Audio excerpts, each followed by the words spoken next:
तो चलिए दोस्तों, यहाँ पे हम लोग लेकर आए हैं आप सभी के लिए क्लास 10th वालों के लिए गणित का दोस्तों महत्वपूर्ण क्वेश्चन जो आप सभी के एग्जाम्स में यहाँ से डायरेक्ट देखने को मिलेंगे। तो जितने भी छात्र दोस्तों 17 फरवरी को एग्जाम देने वाले हैं उन सभी छात्रों के लिए वीडियो रामबाण होने वाला है दोस्तों, इसलिए शुरू से लेकर अंत तक जरूर देखिएगा। जितने भी छात्र मैट्रिक के हैं दोस्तों, इस वीडियो को लाइक कर लीजिए और चैनल को सब्सक्राइब कर लीजिए, ठीक है, और वीडियो को शेयर जरूर कर दीजिए दोस्तों। चलिए दोस्तों, और बताना कमेंट बॉक्स में कि आप लोग कितना जानते थे, और लास्ट में आप लोगों के लिए एक होमवर्क क्वेश्चन भी दूंगा जिसका कमेंट बॉक्स में आपको आंसर देना है। तो चलिए एक एक प्रश्न इंपॉर्टेंट है दोस्तों। जो भी छात्र 17 फरवरी को एग्जाम देने वाले हैं बिहार बोर्ड से दोस्तों गणित की परीक्षा, तो उन सभी छात्रों के लिए वीडियो तो रामबाण साबित होने वाला है दोस्तों, शुरू से लेकर अंत तक जरूर देखिएगा। हम लोग एक एक प्रश्न को यहाँ पे समझते हुए चलेंगे, ठीक है। चलिए, पहला क्वेश्चन है यहाँ पे दोस्तों कि 6/15 का दशमलव प्रसार होगा। इसी तरीके से काफ़ी सारे ऑब्जेक्टिव और सब्जेक्टिव शॉर्ट और लॉन्ग टाइप क्वेश्चन मैं बताने वाला हूँ। तो जितने भी छात्र नए हैं दोस्तों, चैनल को जरूर सब्सक्राइब करके बेल आइकन को प्रेस कर दीजिए, ठीक है। पहला क्वेश्चन हमारा कि 6/15 का दशमलव प्रसार क्या होगा। तो हम लोग जानते हैं दोस्तों कि P/Q के रूप में अगर कोई संख्या रहती है और Q का मान है ना, नीचे वाला का मान अगर 2 और 5 के रूप का आता है, ठीक है, तो वो आपको शांत होता है। 2 और 5 के रूप का नहीं आता है दोस्तों, नहीं आता है तो वो आपका अशांत कहलाता है, ठीक है, अशांत कहलाता है, ठीक है। लेकिन ये शर्त है दोस्तों, P एवं Q में कोई भी उभयनिष्ठ गुणनखंड नहीं होनी चाहिए, मतलब कोई भी कॉमन दोस्तों नहीं होनी चाहिए, कॉमन है ना, कॉमन नहीं होनी चाहिए। अब जैसे देखो यहाँ पे 6/15 है दोस्तों, तो 6/15 में कुछ कॉमन है ना। 6/15 में क्या है, 3 कॉमन है दोस्तों, 3 दूनी 6, 3 पंचे 15। अब आया 2/5। अब हम लोग को 2/5 बताओ कौन सी संख्या थी, ये शांत हो जाएगा। क्या हो जाएगा दोस्तों, शांत। अब वैसे निकालोगे 6/15 का, तो देखो ना ये 6 का इसका निकालोगे तो 3 गुने 5 आ रहा है ना, तो 3 आ रहा है 2 और 5 के अलावा, तो ये अशांत हो जाएगा। लेकिन नहीं, इस दोनों में कोई भी उभयनिष्ठ गुणनखंड नहीं होनी चाहिए। छोटा संख्या है दोस्तों, आप इसको दशमलव भाग दे के भी निकाल सकते हो, लेकिन मैं आपको ये वाला जो मेथड है यही आपको रिक्वेस्ट करूँगा कि आप इसी से बनाना, ठीक है, भाग दे के मत बनाना। चलिए अगला प्रश्न है, पहला का ऑप्शन नंबर ए हो जाएगा। मैंने काफ़ी सारे क्वेश्चन बता रखे हैं दोस्तों आप लोगों को शांत और अशांत वाले पे, नहीं तो आप लोगों को दिक्कत आती है शांत अशांत में पकड़ने में, तो आप मुझे कमेंट करना, मैं एक अलग वीडियो बना दूंगा कि शांत और अशांत कैसे पहचाने, ठीक है। 2 नंबर क्वेश्चन है दोस्तों कि यदि अल्फा बीटा द्विघात बहुपद x² + 7x + 10 के शून्यक हो तो अल्फा प्लस बीटा का होल स्क्वायर का मान जो होगा वो क्या होगा। देखिए ये इक्वेशन दिया गया है x² + 7x + 10, ठीक है।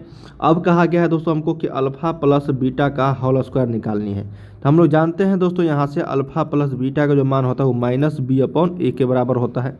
तो इसमें मैं मान दे देंगे हम लोग -b/a का, ये होल स्क्वायर हो गया। अब यहाँ पे -b का मान कितना है, -7, और a के मान 1, तो इसका स्क्वायर कर देंगे। तो -7/1 को -7 ही रखेंगे, तो -7 का स्क्वायर कितना हो जाएगा, 49 हो जाएगा। जो ऑप्शन नंबर आपका कहाँ पे है दोस्तों, ऑप्शन नंबर आपको सी में है ना, सी में। तो यही 49 जो है आपका राइट हो जाएगी इस पोलिनोमियल का द्विघात बहुपद का अल्फा प्लस बीटा का होल स्क्वायर का मान। ओके, समझ में आ गया होगा। चलिए अगले प्रश्न की ओर हम लोग बढ़ रहे हैं। 3rd नंबर कहा क्या है दोस्तों कि द्विघात बहुपद x² + 3x + 2 का जो शून्यक होंगे वो क्या होगा। क्या क्वेश्चन है, द्विघात बहुपद x² + 3x + 2 का जो एक शून्यक होगा, सिंपल है, हम लोग क्या करेंगे, इसको गुणनखंड विधि से निकाल लेंगे, है ना। तो ये हो जाएगा 2x²। 2x² को 2 भाग में क्या लिखेंगे दोस्तों, ताकि ये 3x है तो 2x + x लिख सकते हैं, और इसको मल्टीप्लाई करने के बाद ये भी आएगा, तो x² + 2x + x + 2 लिखेंगे, ठीक है। तो यहाँ से x कॉमन लेंगे तो x + 2 आएगा ये, फिर यहाँ पे +1 कॉमन लेंगे तो ये x + 2 आएगा। इसका मतलब दोस्तों x + 1 इंटू ये आएगा x + 2 बराबर 0, क्योंकि यहाँ पे शून्यक है दोस्तों तो बराबर 0 कर देंगे। तो x का मान एक -1 आया, फिर x का मान एक -2 है। -1 और -2 किस में है, तो ऑप्शन नंबर यहाँ पे ए में, यही करेक्ट हो जाएगी, माइनस और -2, ठीक है। चलिए अगले प्रश्न की ओर हम लोग बढ़ रहे हैं दोस्तों। काफ़ी सिंपल प्रश्न है ये, एक एक प्रश्न इंपॉर्टेंट है दोस्तों, ठीक है ना। और नहीं समझ में आती है तो कमेंट जरूर करना सारे, ऐसे नहीं समझना कि नहीं आ रहा है तो कोई दिक्कत नहीं, ठीक है ना, कमेंट जरूर करना, ताकि मैं आप लोग को अगले वीडियोज में और भी अच्छे से बता दूंगा किसी भी प्रश्न में अगर दिक्कत आती है तो। 4th नंबर क्वेश्चन है दोस्तों, कहा गया है कि महत्तम समावर्तक AB, ठीक है, और गुण्य लघुत्तम समावर्तक AB जो बराबर होगा वो किसके। तो हम लोग जानते हैं दोस्तों कि देखो महत्तम समावर्तक तो किसी एक संख्या का होगा नहीं, कोई भी होगा तो दो संख्या, जैसे ए कोमा बी का यहाँ पे एलसीएम और एचसीएफ दिया है ना। तो हम लोग जानते हैं दोस्तों एचसीएफ गुण्य एलसीएम बराबर होता है दोस्तों पहली संख्या, है ना, गुण्य आपका दूसरी संख्या। तो पहली कहाँ ए है, दूसरी बी है, तो एचसीएफ गुणे एलसीएम बराबर ए गुणे बी के बराबर, है ना। मतलब दोस्तों अगर कोई संख्या दिया है उसका महत्तम समावर्तक और लघुत्तम समावर्तक का गुणनफल है तो वो बराबर होगा उस दोनों संख्या के गुणनफल के बराबर।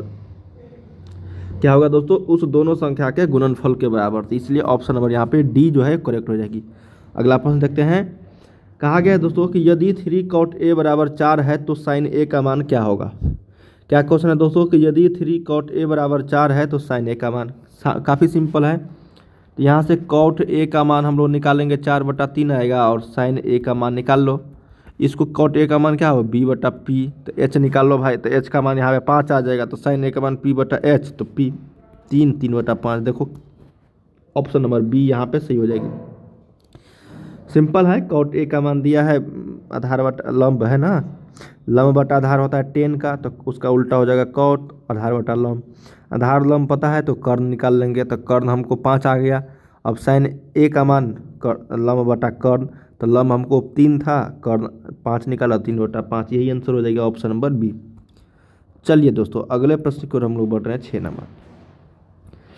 कहा गया दोस्तों कि दो समरूप त्रिभुजों की भुजाएं 2:3 के अनुपात में है, ठीक है, 2 और 3 के अनुपात में है, इनके क्षेत्रफलों का अनुपात क्या होगा।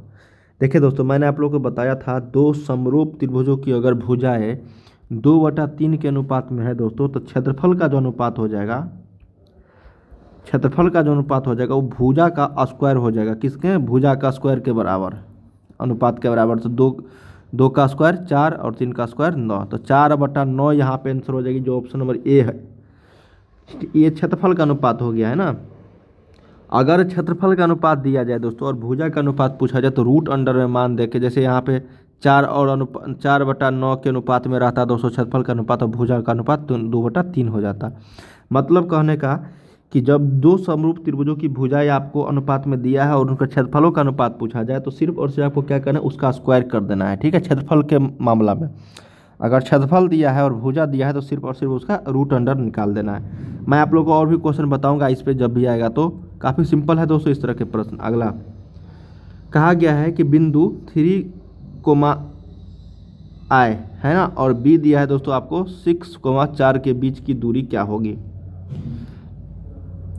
ये 3, 1 है दोस्तों, है ना, 3, 1 है, और ये जो B है दोस्तों 6, 4 है, तो इसके बीच की दूरी हम लोग को निकालना है। ये 3, 1 है, इसको थोड़ा सा कैलकुलेशन कर लो, तो बीच की दूरी हम लोग निकाल लेंगे दोस्तों। दूरी सूत्र से क्या होगा बताओ, x2 - x1, तो 6 में से 3 गया कितना, 3 का स्क्वायर, प्लस 4 में से गया 3 का स्क्वायर, तो ये रूट अंडर 18 आ गया दोस्तों। रूट अंडर 18 का अगर वैल्यू निकालोगे तो कितना आएगा, रूट अंडर 18 का वैल्यू निकालोगे दोस्तों तो ये 3√2 आएगा। कैसे, तो 18 का निकाल लो, 3 होगा, 3 × 18, 3, हाँ, तो 3√2 ऑप्शन नंबर यहाँ पे डी ये सही हो जाएगी।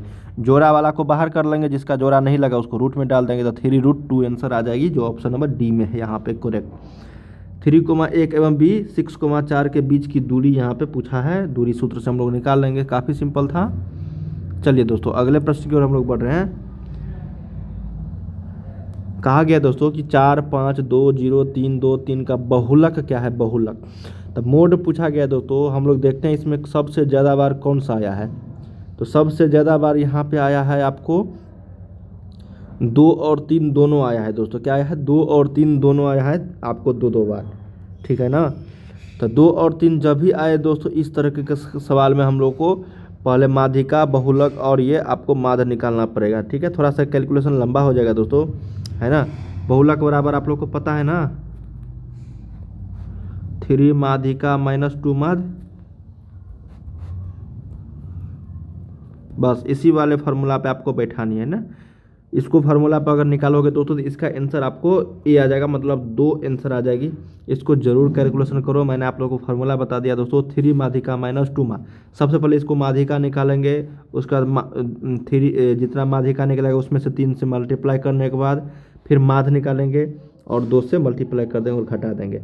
ठीक है। इस तरह के प्रश्न को अगर हालांकि अगर आप लोगों को जो सबसे ज़्यादा बार आ रहा है वही आंसर आ जाएगी, लेकिन किसी किसी केस में वो दो दो बार आ जा रहा है, जैसे यहाँ पे दो दो बार है, तीन भी दो बार है, ठीक है ना। तो इसको इसलिए ये फार्मूला निकाला गया दोस्तों, बहुलक का 3 माध्यिका माइनस 2 माध्य, ठीक है। चलिए निकाल लेना दोस्तों, ऑप्शन नंबर यहाँ पे 8 का ए 2 हो जाएगा सही। 9 नंबर है दोस्तों कि दो वृत्तों की परिधि 2:3 के अनुपात में, तो उनकी त्रिज्याओं का अनुपात क्या होगा। सिंपल है दोस्तों, है ना, 2πr1/2πr2 दिया गया है आपको कितना 2/3, तो 2π से 2π गया था, r1/r2 कितना 2:3 के अनुपात में ही रहेगा। तो ऑप्शन नंबर देखते हैं जी, बिल्कुल सी। मतलब अगर सर्किल का है ना ratio of circumference of two circles is 2:3, then ratio of their radius. मतलब दोस्तों अगर परिधियों का अनुपात आपको पता है तो वही त्रिज्याओं का अनुपात हो जाएगा, सेम टू सेम, ठीक है। चलिए क्योंकि वहाँ से 2π से 2π कट जाएगा, 2π दोनों में कॉमन आ जाएगी। अगला प्रश्न देखते हैं दोस्तों, कहा गया है कि बहुलक प्राप्त करने के लिए वर्ग अंतराल कैसा होना चाहिए। तो बहुलक प्राप्त करने के लिए वर्ग अंतराल समान होना चाहिए, ठीक है ना। Option number A equal. अब हम लोग चलिए कुछ इंपॉर्टेंट क्वेश्चन देखते हैं दोस्तों, जो आप सभी के यहाँ पे पूछा जाएगा ऑप्शन में, लेकिन हालांकि मैं आपको बता रहा हूँ फिल इन द ब्लैंक। कहा गया कि 3 बिंदु संरेख होंगे यदि त्रिभुज का क्षेत्रफल क्या होगा 0, है ना। जब 0 होता है दोस्तों त्रिभुज का क्षेत्रफल, तो वो बिंदु क्या होता है संरेख होता है। अब बताओ 22/7 कौन सी संख्या है, 22/7 परिमेय संख्या है, न कि अपरिमेय, है ना, परिमेय संख्या है दोस्तों। और पाई का मान पाई अपरिमेय संख्या है, पाई एक अपरिमेय संख्या है, लेकिन 22/7 इसका जो मान होता है वो आपका परिमेय संख्या, याद रखिएगा, ठीक है। चलिए अब कहा गया दोस्तों, यदि q² - 4p गामा जो है 0 से बड़ा है, तो px² + qx + गामा बराबर 0 के मूल जो होंगे वो क्या होंगे। जब ये बड़ा है दोस्तों मतलब b² - 4ac है ना, या d > 0 है, तो इसका मतलब मूल जो है वास्तविक और भिन्न होगा, वास्तविक और असमान होगा। समझ में आ रही ना विवेचक। चलिए साइन 70 डिग्री का मान कॉस कितने के बराबर था, कॉस 20 डिग्री के बराबर होगा, है ना। साइन 70 कॉस 90 में से घटा दो 70, वही आंसर आ जाएगी कॉस में। सभी वर्ग क्या होता है दोस्तों, सभी वर्ग समरूप होता है, पता है ना, सभी वर्ग समरूप होता है। चलिए कहा गया दोस्तों कि √2 sin θ बराबर 1, तो थीटा का मान क्या होगा। तो sin θ बराबर 1, अब बट्टा में इधर लेके जाएंगे तो √2 हो जाएगा, तो √2 कितना साइन 45 डिग्री का मान, तो साइन से साइन गया तो थीटा का मान 45 डिग्री, 45 डिग्री के बराबर होगा वैल्यू। कहा गया कि यदि दो त्रिभुजों की भुजा संगत भुजा समानुपाती हो तो दोनों त्रिभुज क्या होगा समरूप होगा, ठीक है। चलिए कहा गया कि यदि किसी घनाभ की लंबाई मतलब घनाभ के एक विकर्ण की लंबाई यहाँ पे पूछा गया क्या होगा। तो देखिए दोस्तों, जब लंबाई चौड़ाई और ऊंचाई आपको पता है तो घनाभ के एक विकर्ण की जो लंबाई होगी दोस्तों वो आपको हो जाएगा √अंडर में लंबाई का स्क्वायर, चौड़ाई का स्क्वायर प्लस ऊंचाई का स्क्वायर, ठीक है। यही आपको सूत्र हो जाएगी घनाभ के एक विकर्ण की लंबाई। अब देखिए पीई का मान इतना है, तो पीई डैश का मान क्या होगा। तो क्या करेंगे दोस्तों, एक में से 0.05 को घटा देंगे, क्योंकि सभी प्रायिकताओं का मान कितना होता है, एक होता है, तो ये हो जाएगा 0.95 आंसर। कहा गया कि वृत्त की परिधि 22 सेंटीमीटर हो तो वृत्त का क्षेत्रफल निकालिए। सिंपल है कि नहीं। यहाँ से हम लोग क्या करेंगे 2πr के जगह से 22 रखेंगे दोस्तों, तो r का मान यहाँ पे 7 आ जाएगा, ठीक है। तो वृत्त का क्षेत्रफल निकाल लो, वृत्त का क्षेत्रफल निकाल लो दोस्तों, क्या होगा πr²। तो पाई का मान 22/7 गुने r 7 गुने 7, 7 से 7 गया तो ये कितना बचेगा बताओ, सही है ना दोस्तों। वृत्त का परिधि अगर 22 सेंटीमीटर है, नहीं उल्ट गलती हो गया, r का मान यहाँ पे 7/2 आएगा, क्या आएगा 7/2, ठीक है।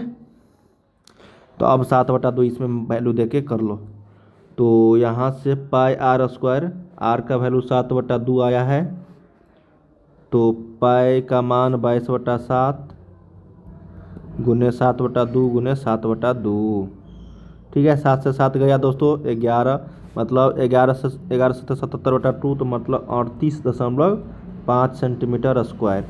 क्या होगा दोस्तों 38.5 सेंटीमीटर स्क्वायर इसका क्षेत्रफल हो जाएगी।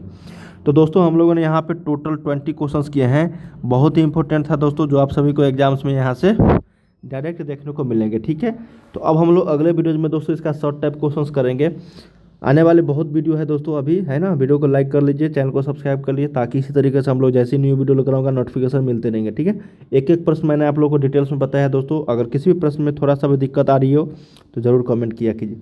वीडियो को लाइक करके जरूर चैनल को सब्सक्राइब करके, और दोस्तों शेयर जरूर कर दीजिए, है ना, शेयर करना मत भूलना, ताकि इसी तरीके से काफ़ी सारे वीडियोज मैं आप लोगों के लिए लेकर आते रहूँ। चलिए दोस्तों, मिलते हैं हम लोग नेक्स्ट वीडियो में, तब तक के लिए जय हिंद जय भारत।